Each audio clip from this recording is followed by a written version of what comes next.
खींचतान कांग्रेस के भीतर और समाजवादी पार्टी के भीतर बहुत स्पष्ट तौर पर दिखाई पड़ रही है। महाराष्ट्र को लेकर के देखिए, जिस तरह से अखिलेश यादव जी ताल ठोकने का काम कर रहे हैं ना, और हरियाणा में और मध्य प्रदेश में जिस तरह से उनका अपमान हुआ है, अब वो इस बार बिल्कुल दो हाथ करने के मूड में है। तो गठबंधन इनका बहुत बिखरा हुआ है। पुराना ट्रैक रिकॉर्ड है कि सपा ने जिसके जिसके साथ गठबंधन किया है, चुनाव खत्म गठबंधन खत्म कर देते हैं। तो इस गठबंधन की भी उम्र ज्यादा बची नहीं। पीडीए से नफरत करने वाले लोग हैं आप लोग। जब पीडीए का हक अधिकार, पिछड़े दलितों का आरक्षण छीनते हैं, तो शाम को 2 रोटी ज्यादा खा करके सोने वाले लोग हैं। मुद्दा ये है कि आज विश्व में जो डंका बज रहा था वो तो ढोल फट गया है प्रधानमंत्री जी का। कोरोना के बाद आया था, प्रधानमंत्री जी ने कहा था कि नोटबंदी से काला धन आ जाएगा। ये उसी तरह के प्रोजेक्ट है कि जीएसटी लाए थे तो बोले थे कि सब आसान हो जाएगा। कष्ट है, मैं जानता हूँ आपको कष्ट है। कोई इटली की कंपनी को दे देते तो आपका मन प्रसन्न हो जाता, कोई विदेशी कंपनी को मिल जाता ना तो आपका मन प्रसन्न हो जाता। प्रियंका गुप्ता ये तू मैंने आपकी संस्कृति होगी। प्रियंका गुप्ता ये तरीका ठीक नहीं। सच बात ये है कि चुनाव जीत नहीं पाते। अभी हरियाणा में हारे हैं ना, मानसिक आघात पहुंचा है। मैं जानता हूँ मानसिक आघात पहुंचा है और इसीलिए शौक में आकर के आप इस प्रकार की थेथराई करना शुरू कर देते हैं, आकर के हल्ला मचाना शुरू कर देते हैं। जय श्री राम दोस्तों। हरियाणा में हार के बाद विपक्ष की बौखलाहट बढ़ती जा रही है, जबकि इंडिया गठबंधन में फूट साफ देखा जा सकता है। एक तरफ तो अखिलेश यादव कांग्रेस को औकात दिखाने में लगे हैं, वहीं दूसरी तरफ कांग्रेस है जो सुधरने का नाम ही नहीं ले रही, वो अपने ही अकड़ में लगी है।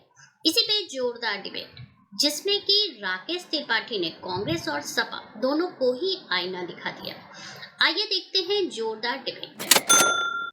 तो अगर ये भ्रष्टाचार को विकास कह रहे हैं तो ये बहुत विकास कर रहे हैं। अगर ये झूठ को विकास कह रहे हैं तो फिर ये महा विकास पुरुष हैं।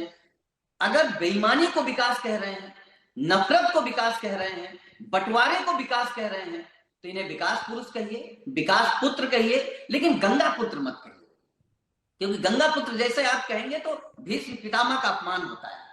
वो कभी भी अन्याय के खिलाफ चुप नहीं रहे, और जब चुप रहे तो फिर महाभारत हुआ। जब भीष्म चुप हुए, द्रौपदी के चीरहरण में चुप रहे, तो मुझे लगता है कि मणिपुर से लेकर के बहन बेटियों के साथ जो अन्याय हो रहे हैं, प्रधानमंत्री जी चुप हैं, भ्रष्टाचार में चुप हैं, योगी जी के बेईमानी और योगी जी की नफरत पे चुप हैं, योगी जी के बंटवारे पर चुप हैं। तो इसको क्या कह सकते हैं? जब आप जनता के बीच जाएंगे तो आपने भी कहा कि मोदी जी काशी के जरिए संदेश देना चाह रहे हैं। क्या संदेश देंगे? खुद काशी के लोगों ने संदेश दे दिया कि ये लास्ट चुनाव है मोदी जी का। इसके बाद इनके प्रवक्ता से भी पूछ लीजिएगा, ये नहीं कहेंगे कि मोदी जी चुनाव लड़ेंगे। अगर ये झूठ कह भी दें तो मोदी जी अब नहीं आने वाले हैं उत्तर प्रदेश, मोदी जी अब नहीं आने वाले हैं काशी, क्योंकि काशी के लोगों ने महसूस कराया कि वो झूठ नहीं बर्दाश्त करेंगे, नफरत नहीं बर्दाश्त करेंगे, बंटवारा नहीं बर्दाश्त करेंगे। काशी का अपना एक इतिहास है, लेकिन वो इतिहास भारतीय जनता पार्टी नहीं जोड़ पा रही है, क्योंकि काशी की भव्यता में आप व्यापार अगर खोजेंगे तो आपको धोखा मिलेगा। वही धोखा मोदी जी को मिला है। विकास किस तरह से किया है? विकास का एक मॉडल आपका था, गायत्री प्रसाद प्रजापति का। BPL card holder Gayatri Prasad Prajapati कैसे अरबपति बन जाते हैं, लेकिन हमारे मॉडल में 25 करोड़ गरीब लोगों को हम गरीबी रेखा से बाहर निकाल कर लाते हैं। मैंने इसीलिए कहा ना कि विकास अपना और अपनों का, ये विकास की परिकल्पना समाजवादी पार्टी की रही है, जहां अपनी तिजोरियां भर लीजिए, अपनों की तिजोरियां भर लीजिए। लेकिन हमने सामान्य जन के हित की बात की है, और इसलिए दीपावली के त्योहार से पहले आज प्रधानमंत्री जी ने एमएसपी बढ़ाने का काम किसानों के संदर्भ में भी किया है। ये दिवाली किसानों के लिए भी हो। एक तरफ सरकारी कर्मचारियों के लिए डीए की वृद्धि करते हैं, तो किसानों की चिंता भी करते हैं। ये सर्वांगीण विकास करने का काम है, समावेशी विकास करने का काम है। लेकिन ये बातें समाजवादी पार्टी को कैसे समझ में आए? क्योंकि अब आप भी ये कह रहे हैं कि सबके हित की बात सोचते हैं आप, तो मैं पूछना चाह रही हूँ, संजय निषाद के हित के बारे में भी सोच रहे हैं क्या? कि आप वो 2 सीट मांग रहे हैं, समाजवादी पार्टी ये कह रही है कि आप उनका सम्मान नहीं कर रहे हैं? देखिए, मैं पूरे विश्वास के साथ कह सकता हूं कि भारतीय जनता पार्टी और राष्ट्रीय जनतांत्रिक गठबंधन सारी सीटों पर एकजुट होकर के चुनाव लड़ेगी। पार्टी में कौन किसको टिकट मिलेगा, कौन सा सिंबल किसका कहां होगा, ये सारी बातें पार्टी के भीतर हम एक परिवार के रूप में इसको तय कर लेंगे। लेकिन जहां भी कैंडिडेट राष्ट्रीय जनतांत्रिक गठबंधन का होगा, सारा राष्ट्रीय जनतांत्रिक गठबंधन एकजुट होकर के, वो अपना दल हो, वो राष्ट्रीय लोक दल हो, वो सुहेल देव भारतीय समाज पार्टी हो, वो निषाद पार्टी हो, सब मिलकर के एक साथ चुनाव लड़ने का काम करेंगे। इसमें किसी प्रकार का कोई खींचतान नहीं है। ये खींचतान कांग्रेस के भीतर और समाजवादी पार्टी के भीतर बहुत स्पष्ट तौर पर दिखाई पड़ रही है। महाराष्ट्र को लेकर के देखिए, जिस तरह से अखिलेश यादव जी ताल ठोकने का काम कर रहे हैं ना, और हरियाणा में और मध्य प्रदेश में जिस तरह से उनका अपमान हुआ है, अब वो इस बार बिल्कुल दो हाथ करने के मूड में है। तो गठबंधन इनका बहुत बिखरा हुआ है। पुराना ट्रैक रिकॉर्ड है कि सपा ने जिसके साथ गठबंधन किया है, चुनाव खत्म गठबंधन खत्म कर देते हैं। तो इस गठबंधन की भी उम्र ज्यादा बची नहीं।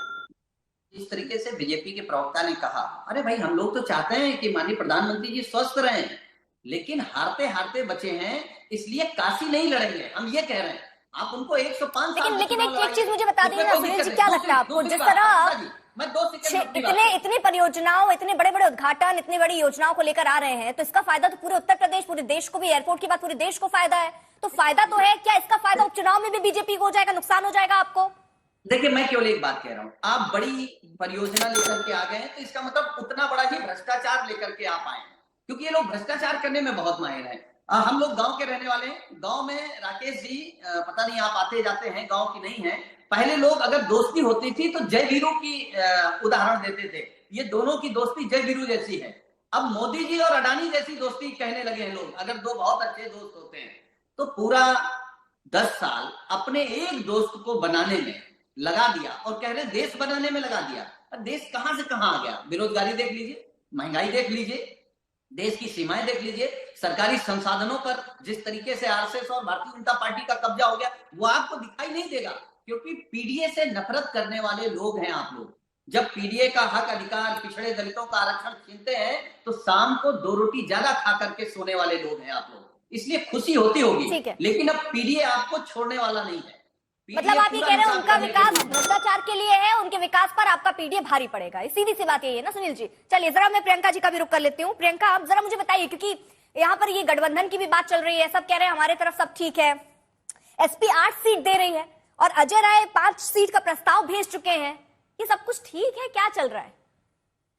देखिए अर्पिता जी, वैसे तो सब कुछ ठीक चल रहा है, पर भारतीय जनता पार्टी की सांसें ऊपर की ओर ऊपर और नीचे की नीचे है, तभी तो मिल्कीपुर सीट पर चुनाव नहीं हो रहा है। वैसे भी उत्तर प्रदेश की जनता ने इनको बैसाखी पे ले आए हैं, अब उसके बाद अब घुटनों पे आना बाकी है, तो घुटनों पे आने की तैयारी कर रहे हैं। चलिए छोड़ी, बात करते हैं आज मुद्दों की।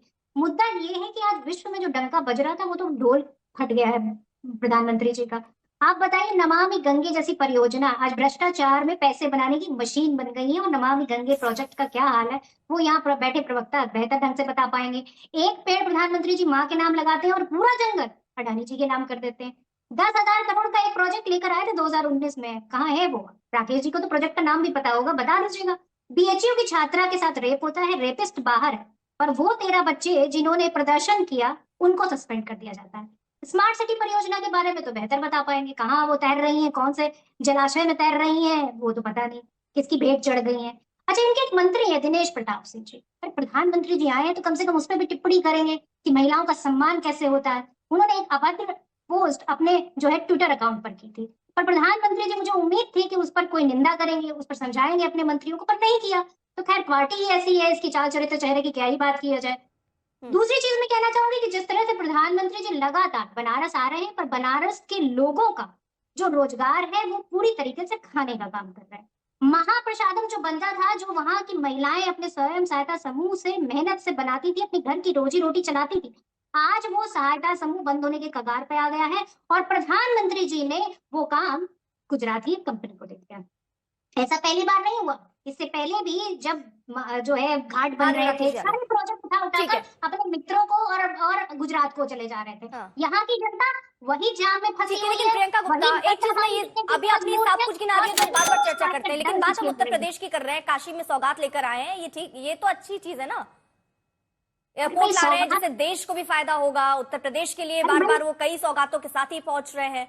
ये तो कुछ वैसे ही हो गया कि 21 लाख करोड़ का जो प्रोजेक्ट कोरोना के बाद आया था, प्रधानमंत्री जी ने कहा था कि नोटबंदी से काला धन आ जाएगा, ये उसी तरह के प्रोजेक्ट है। ये जीएसटी लाए थे तो बोले थे कि सब आसान हो जाएगा, और ये अभी जो जितनी भी नई स्कीम्स लेकर आए, जिन्होंने कहा 1 नेशन 1 इलेक्शन, और एक मिल्कीपुर में चुनाव नहीं साथ में करा पा रहे हैं, तो ये प्रधानमंत्री जी की बात का भरोसा नहीं है कोई। हाँ राकेश जी, एक तो प्रियंका जी ने अभी झूठ और अफवाह फैलाने के लिए आज तक के मंच का इस्तेमाल किया कि जो काशी विश्वनाथ के महाप्रसाद को लेकर के कहा है। काशी विश्वनाथ का महाप्रसाद सहकारिता के आधार पर बन रहा है, सहकारी संस्था को दिया गया है, जिसमें बनारस के लोग ही काम कर रहे हैं, बनारस के लोगों का ही रोजगार उसमें जुड़ा हुआ है। हाँ, प्रसाद की शुद्धता को लेकर के, प्रसाद के मानकों को लेकर के निश्चित तौर पर एक नई बहस शुरू हुई है। जब तिरुपति बालाजी के बाद एक चर्चा आई तो उसमें बिल्कुल पर कैसे मिलाया जा सके, उसको ज्यादा बेहतर कर दिया जा सके, ये प्रयास किया गया। अब प्रियंका जी, आपको बोला नहीं, मैंने आपको चुपचाप